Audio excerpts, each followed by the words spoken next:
The Department of Government Efficiency on a mission to expose government waste. One of the more bizarre things uncovered included an underground limestone mine in Pennsylvania, where federal retirement claims are processed by hand.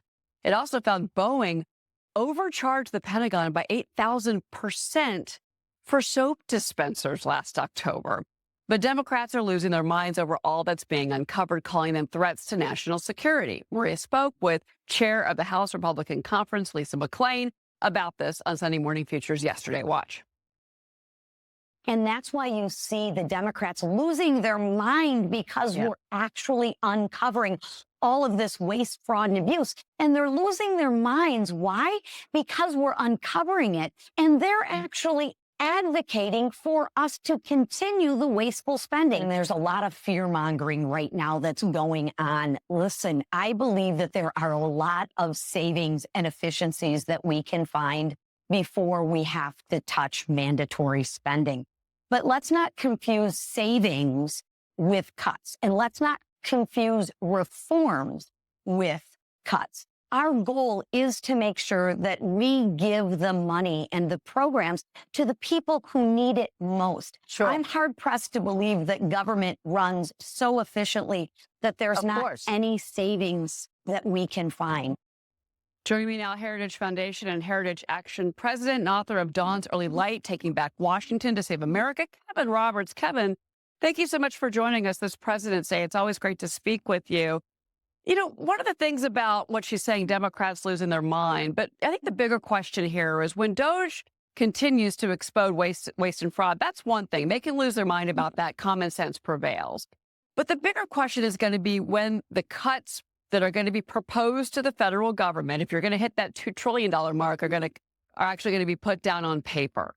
What are these congressional members going to do when they're told that something in their district, in their state, is going to be cut? That's the politics of this, Kevin. Help us understand that portion of this negotiation. Well, Cheryl, always great to be with you. Ultimately, they're going to have to take hard votes in the same way that multiple times in modern American history, about once in a generation, when our fiscal house becomes so disordered that members of Congress have to stand up for the common good. They have to stand up for fiscal sanity. And I'm certainly not suggesting that those are easy votes when you're getting cuts in your district, but all Americans are going to have to see these kinds of budget cuts in our respective districts, our respective states, for the following reason. The United States of America has been on a fiscal cliff, or a path to a fiscal cliff, for too long. Both Republicans and Democrats in Congress and in the White House are responsible for that. We live at an opportunity, because of the leadership of Donald Trump and J.D. Vance and Elon Musk, of being able to correct this once and for all. Ultimately, the little bit of political pain that might exist from cuts in a particular congressional district will far be outweighed by the benefits for this great civilization. I couldn't be more optimistic about the benefits that will come from these members of Congress making those hard decisions. Emily Dominant is on set with me. She's got a question for you, Kevin. You know, I couldn't agree more that it's important to do these budget cuts, but isn't that hard to tell some of these members who are in districts where, you know, Democrats typically win, and when we have a 2-seat majority in the House, how do we balance that with our desire to sort of be able to back up Trump's agenda over the 4 years of his presidency? Look, it's a fair question, but two things I would say. The first is the American people elected Donald Trump with a mandate, and that mandate is not to nibble around the edges.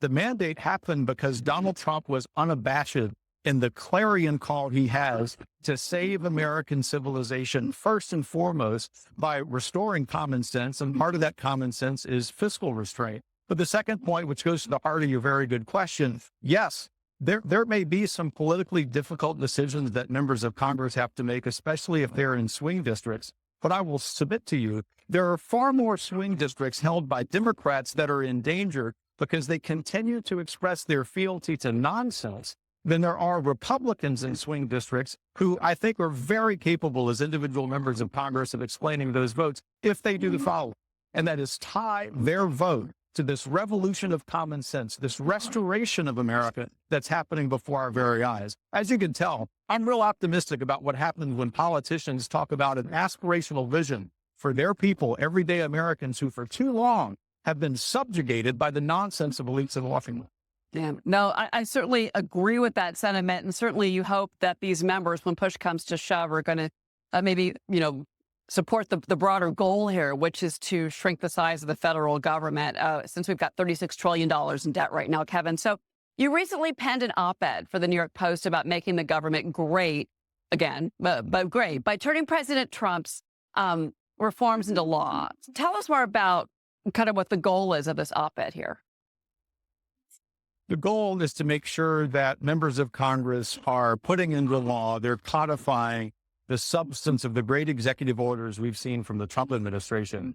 And Cheryl, you know as well at Heritage, we think these executive orders are outstanding. They're restoring common sense. They're reminding people that boys are boys and girls are girls. But the thing that we have to remember, if we take a step back from this wonderful moment, is that in 4 years, God forbid, we could have a radical leftist in the White House who undoes all of this. And the only way to prevent that from happening is for Congress to step up and make sure that they're turning into law, permanent law, these executive orders. That's going to take a little bit of work. But I have to tell you, Speaker of the House Mike Johnson, Majority Leader Thune have done an excellent job up to this point. What we're trying to do by publishing this op-ed is to encourage them to take those steps to do the will of the American people who love what they're seeing with the executive orders, but they're also wanting to make sure that in 4 years and 8 years and 20 years, the common sense that has been restored by President Trump actually has become law. Real quick, Kevin, you're at the ARC conference here in London.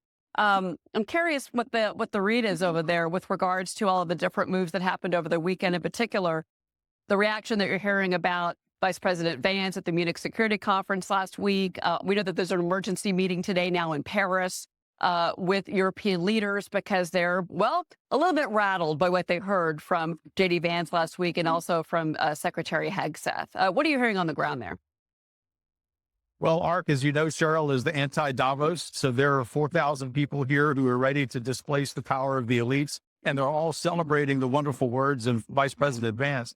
I think that's one of the most important speeches in modern political history for this reason.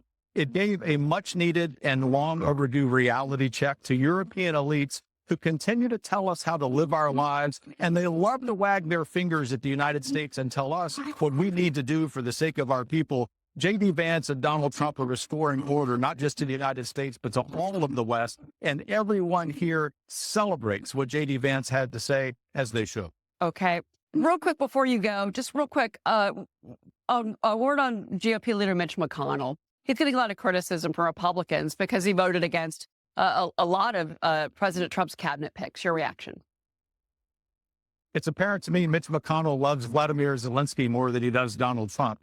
That's the problem with him. It's the problem with the establishment in Washington. And it's sort of like an aging quarterback whose best days are behind him. It's time for him to retire. We wish him a long and healthy retirement, but we want our country back. And he's standing in the way. Yeah, he has had some health issues, which is unfortunate, Kevin. So, Kevin, thank you for being here. Kevin Roberts, always great to speak with you.